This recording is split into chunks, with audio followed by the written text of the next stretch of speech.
ناظرین، اکتوبر 2001 جب امریکہ نے افغانستان پر حملہ کیا اور یہ حملہ اتنا شدید اور بھیانک تھا کہ جس نے تورا بورا کے پہاڑوں کو بھی ہلا کر رکھ دیا۔ اس وقت ملا محمد عمر اپنے ساتھیوں کے ساتھ افغانستان میں ہی موجود تھے۔ امریکی اور نیٹو فورسز نے دن رات افغانستان پر بمباری کی، جس سے ہزاروں بے گناہ افراد شہید ہو گئے۔ طالبان مجاہدین کے پاس جدید ہتھیار موجود نہیں تھے جس کے ذریعے وہ امریکہ کے جدید جنگی جہازوں کا مقابلہ کر سکتے۔ اسی لیے ملا عمر نے ہجرت کا فیصلہ کیا اور مجاہدین کو حکم دیا کہ وہ شہری علاقوں کو چھوڑ کر پہاڑوں کا رخ کرے تاکہ امریکہ جلد سے جلد اپنی بمباری کو ختم کر دے اور بے گناہ افراد کی شہادت نہ ہو سکے۔ ملا عمر نے جب کابل کو چھوڑا تو جانے سے پہلے انہوں نے کچھ تاریخی الفاظ کہے جو بعد میں 100% درست ثابت ہوئے کہ ایک وقت آئے گا کہ امریکی زمینی راستے سے کابل میں داخل ہوں گے اور وہ وقت ہمارا ہوگا۔ اور بالکل اسی طرح جب نیٹو اور US فورسز نے اپنے قدم افغانستان میں رکھے تو ان کے ناپاک قدموں کو نوچ لیا گیا۔ ناظرین، ملا عمر نے اپنے ایک ساتھی سمیت پہاڑوں کا رخ کیا جہاں وہ ایک پہاڑی علاقے کے ایک چھوٹے سے گھر میں قیام کرتے رہے اور افغان مجاہدین کو لیڈ کرتے رہے۔ اس کمرے میں ان کے پاس ضرورت کی چند چیزوں کے علاوہ کچھ بھی نہیں تھا، جس میں ایک پرانا ریڈیو تھا جس کے ذریعے ملا عمر BBC پشتو کی خبریں سنا کرتے تھے۔ ملا عمر کو ختم کرنے کے لیے امریکہ نے 2 ماہ تک مسلسل افغانستان پر آگ برسائی، مگر امریکہ ملا عمر کو ختم کرنے میں ناکام رہا۔ 32 ممالک کی انٹیلیجنس اور فورسز افغانستان کا چپا چپا ڈھونڈتی رہیں، مگر ملا عمر کا کوئی سراغ نہ مل سکا۔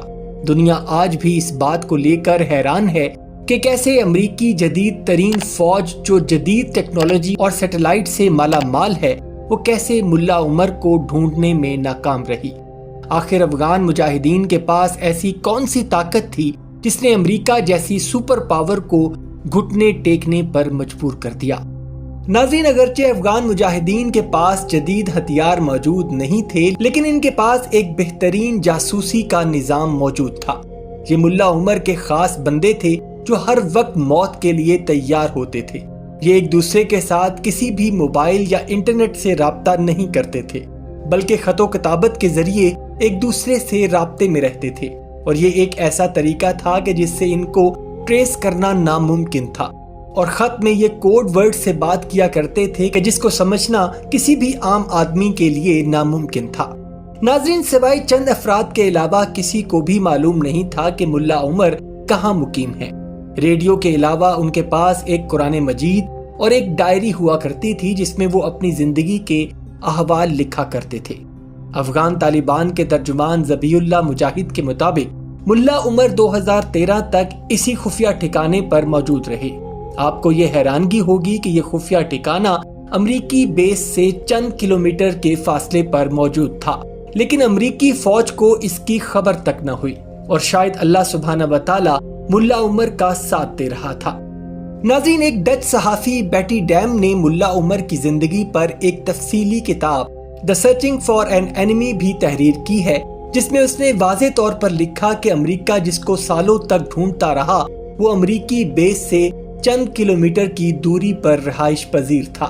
2013 تک امریکہ نے ایڑی چوٹی کا زور لگا لیا اور ملا عمر کے سر کی قیمت لاکھوں ڈالر مقرر کی، لیکن اس کے باوجود بھی امریکہ ملا عمر تک رسائی پانے میں مکمل طور پر ناکام رہا۔ اسی دوران امریکی فوج نے ملا عمر کے قریبی ساتھی کو بھی گرفتار کیا، لیکن اس نے امریکی حکام کو ملا عمر کے بارے میں کچھ بھی نہیں بتایا۔ بگرام جیل میں اس شخص پر ظلم کے پہاڑ ڈھائے گئے اور اسی قید کے دوران اس کی شہادت ہوئی، لیکن اس کے منہ سے ایک لفظ بھی ملا عمر کے بارے میں نہ نکلا۔ ملا عمر BBC پشتو کی خبریں سنتے تھے اور اسامہ بن لادن کی موت کی خبر بھی انہوں نے ریڈیو پر ہی سنی تھی۔ ڈچ صحافی بیٹی ڈیم اپنی کتاب میں لکھتی ہے کہ امریکہ نے ملا عمر کے سر کی قیمت $10 ملین رکھی تھی، لیکن ملا عمر جس گھر میں رہائش پذیر تھا اس گھر کے افراد کو بھی اس پراسرار مہمان کی شناخت کا علم نہ تھا۔